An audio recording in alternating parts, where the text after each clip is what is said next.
These were just few things to follow for my first periods. It became better with time, but the restrictions were still somehow illegal. I accepted all this and was my periods while appearing my exam. I panicked and was quite hesitant to say it to anyone. I went to the washroom. After that, I realized I can't just take the cramps, they were deadly. I was crying and everyone around me was staring at me like what happened. Seasonal is a time period. So you can have the blooming of flowers is a period. So is the human body. So you have diverse periods. So if you are not ashamed when a boy raises the moustache or beard, why should we be afraid of the periods? Right? So probably there are few ethnic groups in the world where period is celebrated. Till now, even in the rural area, Odisha, you always see that after the girl got his first period, there is usually a feast and festival, right? So it is just a body function. Just like your normal daily course, it is a monthly course. You have to perform, right? And it prepares you to look further to become a woman in full-fledged form. So I don't want, I'm a biologist, I can talk for hours over it, but I don't want to do that because we have one of our most celebrated gynecologist of Cuttack, Dr. Madhumita Mahanti. She is a practicing gynecologist, endoscopist and ultrasound. In most part of the world, it still remains a taboo. People don't talk of menses. And because of this taboo and certain cultural practices, it is being seen that these taboos and practices affect women's health and it deepens the gender inequality and the exclusion of women from the workforce of the world. Next. So, this picture you see is the picture of the reproductive organs of a woman. As you can see, we have two ovaries, two tubes. The middle one is called the uterus and the inner lining of the uterus is called the endometrium. This uterus opens into the vagina. Now what happens? Every month the ovary produces an ova. This ova travels through the tube and if there is conception which occurs in the tube, this product of conception moves into the uterus and grows inside the uterus. So out from the body, through the cervix and vagina as blood. Now, all this begins at menarche. Menarche is the first period. Next slide. It is the first period that occurs usually in the age group of 11 to 14 years, an average of 13.6 years. So this menarche, the first menstrual event, is an important milestone in a woman's life. Now, for the next few years following menarche, the entire system of the pituitary and the ovary, which act in a coordinated way, take a few years to mature, and so the periods could be regular in the first few years after menarche. But then cyclicity is sets in and periods become regular. Now, some of the problems during this adolescent period which I would like you to be aware is that sometimes, yes, periods are irregular. But the bleeding occurs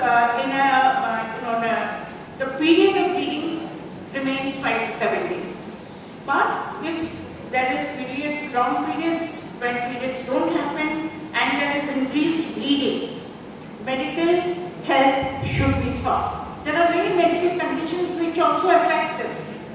One of that is PCOD. I'm sure most of you are aware of it. It is a polycystic ovarian disease.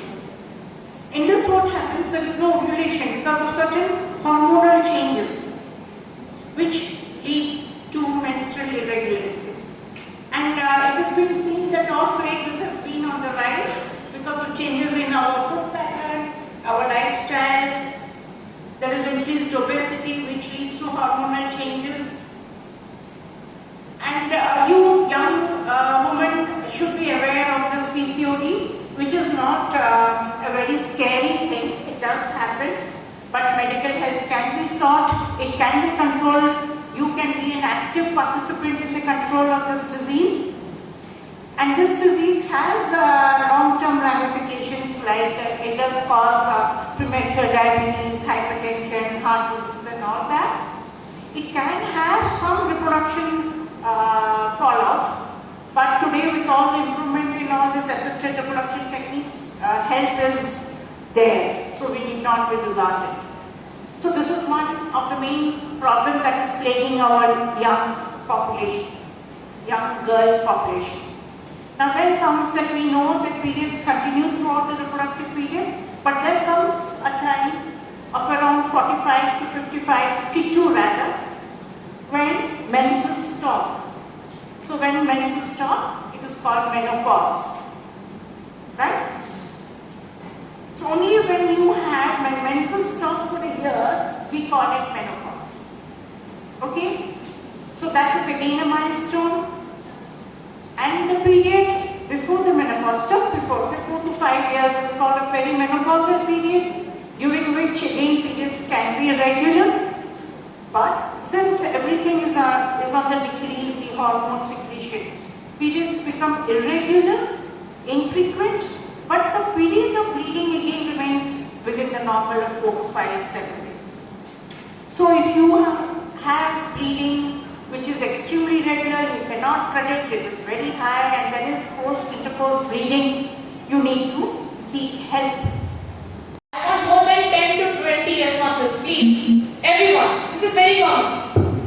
One thing that I heard was that it's not safe having more water contact during periods, like it can induce more cramps, like you should refrain from taking baths. You should keep it clean, but you should not have a heavy flow of water because it can induce your cramps. Okay. Anyone? And do you believe in that? Personally, I don't believe in it completely because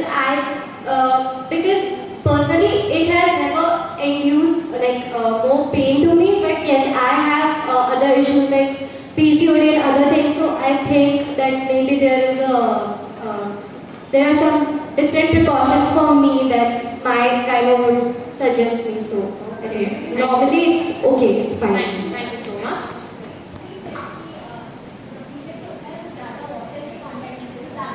No. Continue with your regular activities, keep yourself clean, take back and fit where you want. That is a big right. Said not to eat achar, not to eat non-veg, and my buaji feels that if I touch her papad during periods, it will turn red. And touch her handmade papad, that will turn red. And I should not touch her pet animals because they will die. And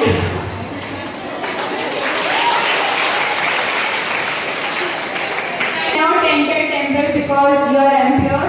You cannot enter your kitchen. You cannot touch the achar. You cannot wash your hair while on periods. These are the some common lists I have heard. please, next. I was been told that you should go to the religious sites like mandir. The biggest misconceptions.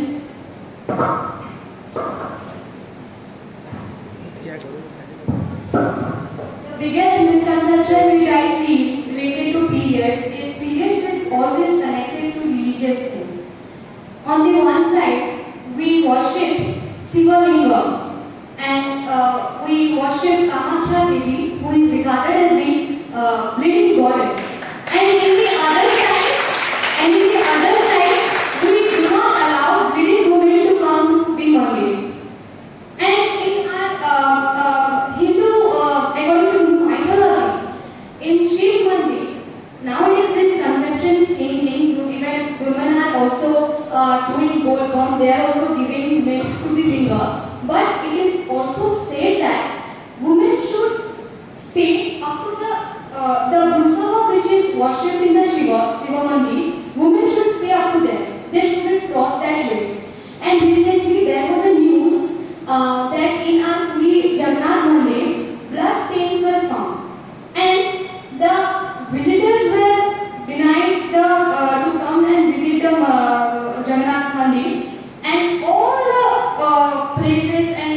everything was clean and washed.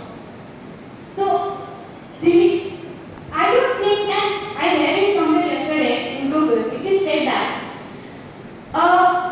earlier, when Lord Shiva and Parvati, when they were young, men used to bleed from their armpits. And once when Lord Shiva was bleeding, and he had to go for a walk, and he couldn't go. And Parvati, being his eternal best wife,